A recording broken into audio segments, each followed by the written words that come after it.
Graça e paz aprofundados, Luiz Carvalho para o capítulo 2 de Juízes. Antes de falar o que está acontecendo aqui, gente, muita coisa aqui nós vamos falar, porque é um capítulo que tem muita coisa que a gente precisa destacar, muita coisa que está acontecendo aqui, e vai explicar o restante de todo o livro de Juízes. Mas antes, se inscreva no nosso canal, estamos chegando a 200, depois 300, 500 membros em nome de Jesus, pessoas que se aprofundam, que se interessam por essa palavra viva, que é mais atual que o Jornal de Amanhã. Lembre-se também, no 5am é onde a gente estuda a palavra. Olha que movimento rico. Quero honrar aqui a presença de Everton Starling, o criador, e ele e sua esposa, os criadores do 5am, que fazem isso com tanto amor, com tanta diligência, com tanta garra, que é um movimento como esse, que tem no Brasil, que tem nos Estados Unidos, que tem na Europa, que abrange também crianças, abrange adolescentes. Parabéns, casal, vocês têm transformado vidas. O link para você participar está aqui e conhecer o nosso grande líder de Belo Horizonte. E também tem um Instagram, se você quiser conversar comigo. Eu tenho um Instagram sobre evangelismo, que é @evangelismocoragem, e meu Instagram pessoal, que eu falo da minha vida, do meu trabalho, que é @luiscarvalhopro. Simbora! No capítulo 2 de Juízes começa assim: o anjo do Senhor subiu de Gilgal a Boquim e disse: tirei vocês do Egito. Então era Deus falando através do anjo. E os trouxe para a terra que prometi com juramento para dar a seus antepassados. E eu disse: jamais quebrarei a minha aliança com vocês. Então Deus reforçando aqui que Ele é um Deus de aliança, que Ele é um Deus de promessa. Versículo 2: e vocês não farão acordo com o povo dessa terra, mas demolirão os seus altares. Por que vocês não me obedeceram? Então Deus falando: gente, eu sou um Deus de aliança, eu sou um Deus de promessa. Eu pedi para vocês pouca coisa, para vocês não fazerem aliança. Mas por que vocês fizeram aliança com esse povo? Por que vocês permitiram esse povo aqui? E aí versículo 3: portanto, já que vocês fizeram isso, agora lhes digo que não os expulsarei da presença de vocês. Eles serão seus adversários, e os deuses deles serão uma armadilha para vocês. É como se fosse assim: imagina que você tem um filho, que você fala: filho, não vá para esse caminho, não vá nessa festa, não vá nesse lugar, meu filho. E aí você fala, você é um pai honrado, e aí o seu filho desobedece. Aí você vira pro seu filho uma hora, cansado de tanto falar, fala: quer saber, filho? Vai lá. Você sabe que naquela festa vai ter pedra de tropeço. Você sabe que, infelizmente, naquela festa vão ter pessoas que podem desvirtuar o seu filho. Só que seu filho insiste em pecar, insiste em não te ouvir. Fala assim: vai lá, filho, vai lá. E aí você sabe que seu filho vai se lascar, porque lá o ambiente é errado. Era o que Deus está fazendo com Israel. Deus sabia que se permitisse que os cananeus chegassem, que os outros povos, que são povos idólatras, povos que não têm esse temor a Deus, que não adoram o Senhor, Deus, o Rei dos Reis, como o único Senhor, e sim fazem culto para Baal e outras coisas, ele sabia que aquilo ia contaminar. E espiritualmente ia ser uma prostituição espiritual. Mas o povo não quis saber, então falou: vai lá então, eu não vou tirar da presença de vocês, eu lavo minhas mãos, porque eu fiz a minha parte. Entendeu? E aí o que vai acontecer depois é a consequência disso. Entendeu? Porque Deus também ele dá o livre-arbítrio. O maior amor de Deus, a maior prova de amor de Deus por nós é o livre-arbítrio. Ele fala, ele exorta, ele traz a Bíblia para nos orientar.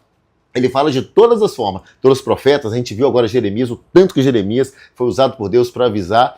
Mas existe um livre-arbítrio. Então, Deus não pode também nos tratar como uma babá que faz tudo pela gente. Não, fala: você que está escolhendo, entendeu? Mas você já sabe qual é o caminho correto. E aí, gente, aconteceu isso.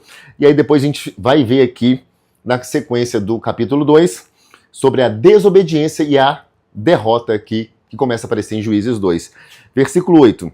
Josué, filho de Num, servo do Senhor, morreu com a idade de 102 anos. Então Josué morre, depois que eles atingem, conquistam a terra prometida. Nós chegamos ao versículo 10. Então, depois que toda aquela geração foi reunida a seus antepassados, surgiu uma nova geração. Então, essa nova geração pós-Josué não conhecia o Senhor e o que ele havia feito por Israel. Então, os israelitas fizeram o que o Senhor reprova e prestaram culto aos Baalaíns. Então a geração ela não conseguiu transmitir exatamente os ensinamentos do Senhor, aquilo que o Senhor tinha feito. E também como dentro do povo deles já tinham influência daquelas pessoas, que os próprios israelitas, de todos os momentos, não expulsaram eles da sua presença, então aconteceu o quê? Que eles começaram a prestar culto aos Baalins, que são demônios, tá? Abandonaram o Senhor, aí é grave, o Deus dos seus antepassados que os havia tirado do Egito, e seguiram e adoraram vários deuses dos povos ao seu redor, provocando a ira do Senhor. Então imagina, cara, você tem o seu Deus, que é o Deus Todo-Poderoso, e começa a adorar outros deuses que na verdade não são deuses, são demônios. Isso ativa a ira do Senhor. Abandonaram o Senhor e prestaram culto a Baal e a Astarote. A ira do Senhor se acendeu contra Israel, estou lendo agora 14, versículo 14. A ira do Senhor se acendeu contra Israel e ele os entregou nas mãos de invasores que os saquearam. Ele os entregou aos inimigos ao seu redor, os quais já não conseguiam resistir. Então eles perderam aquela proteção de Deus. Deus tinha o poder, ele está falando aqui, ó, eu não vou expulsar. E Deus poderia expulsar eles da presença se eles foram obedientes. Se eles fossem, eles não foram.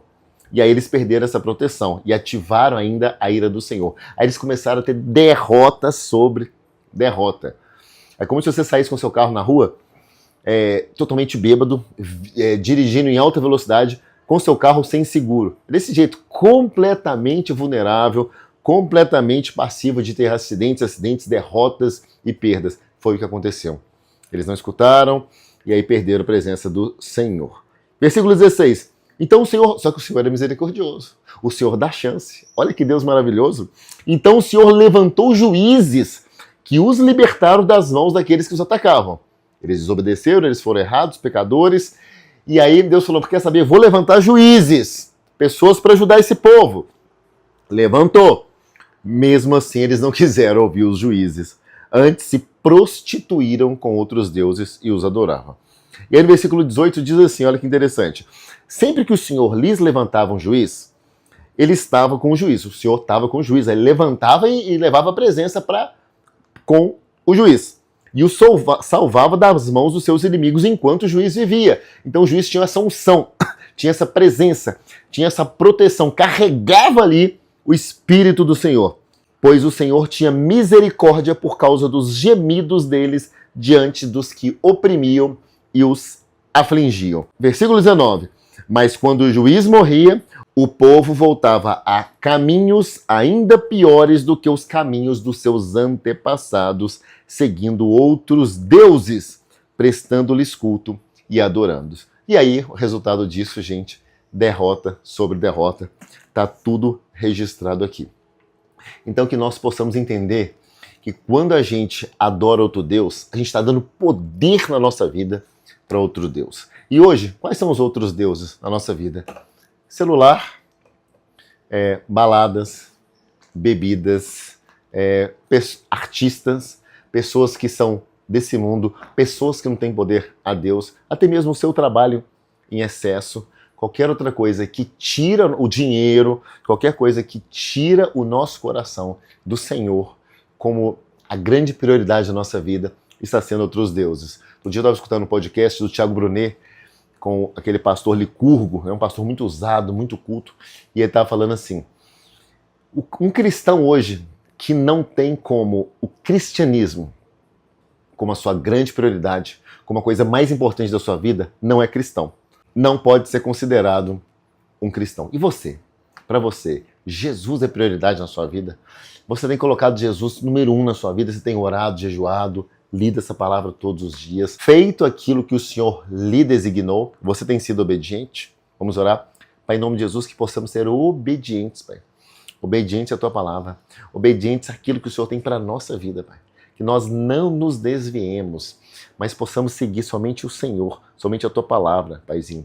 Nos enche, Pai, com a Tua presença. Nos perdoa, Pai, de todo pecado.